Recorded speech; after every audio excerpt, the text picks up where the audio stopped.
शत्रुघ्न घात लगाकर उस पर हमला करते हैं। लवणासुर की सहायता के लिए उसके सैनिक भागते आते हैं, किंतु शत्रुघ्न बाण चलाकर दुर्ग के द्वार के समक्ष अग्नि की दीवार खड़ी कर देते हैं और असुर सेना का रास्ता रोक देते हैं। लवणासुर पूजा के बहाने महल में अपना त्रिशूल लेने जाना चाहता है, किंतु शत्रुघ्न उसे युद्ध भूमि में ही पूजन कर लेने को कहते हैं। दोनों के बीच ये युद्ध प्रारंभ होता है। लवणासुर के कुछ बाण शत्रुघ्न को परेशान करते हैं, तब वे श्री राम के दिए अमोघ बाण का आह्वान करके लवणासुर का अंत कर देते हैं।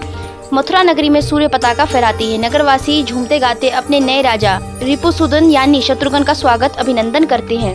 शत्रुघ्न राजमहल में प्रवेश करते हैं और लवणासुर की रानी को बंदी बनाने के बजाय उन्हें कहीं भी जा बसने की स्वतंत्रता देते हैं।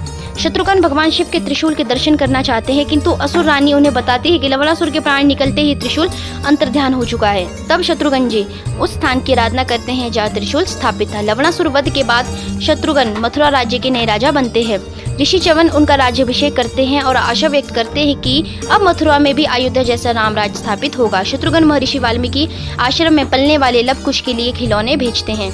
माता सीता शत्रुघ्न लवणासुर युद्ध के बारे में विस्तार से जानने की इच्छा प्रकट करती है। एक दूत शत्रुघ्न जी की जीत का संदेश लेकर अयोध्या पहुंचता है। उस रात अयोध्या में विजयोत्सव मनाया जाता है। लक्ष्मण जी कहते हैं कि सीता भाभी यदि अपने लाडले देवर शत्रुघ्न जी की जीत के बारे में जान पाती तो उन्हें कितनी खुशी होती, किंतु श्री राम तो प्रभु अवतार है, वे जानते हैं कि शत्रुघ्न जी की इस जीत के पीछे देवी सीता का ही आशीर्वाद है। एक रात वाल्मीकि आश्रम के ऋषि कन्याएं वन देवी जी से कहती है कि बड़ा पुत्र कुछ धीरज वाला है, जबकि छोटा पुत्र लव बहुत नटखट है। माता सीता दोनों बच्चों को लोरी गाकर सुलाती है। त्रिकालदर्शी महर्षि वाल्मीकि लव कुश की जन्म पत्रिका बनाते हैं। महर्षि वाल्मीकि दोनों बच्चों की ललाट रेखा भी पढ़ लेते हैं, किंतु माता सीता से कहते हैं कि वे लव कुश के जीवन की हर भावी घटना को लिख चुके हैं, लेकिन इन्हें इस समय पर प्रकट नहीं होना चाहिए, अन्यथा मनुष्य जीवन में आने वाले संकटों से लड़ने का साहस खो देंगे। अयोध्या का एक गुप्तचर राजा राम को सूचना देता है कि इन दिनों पूरे देश से तमाम ऋषि मुनि गोदावरी नदी के तट पर स्थित पंचवटी की ओर आ रहे हैं।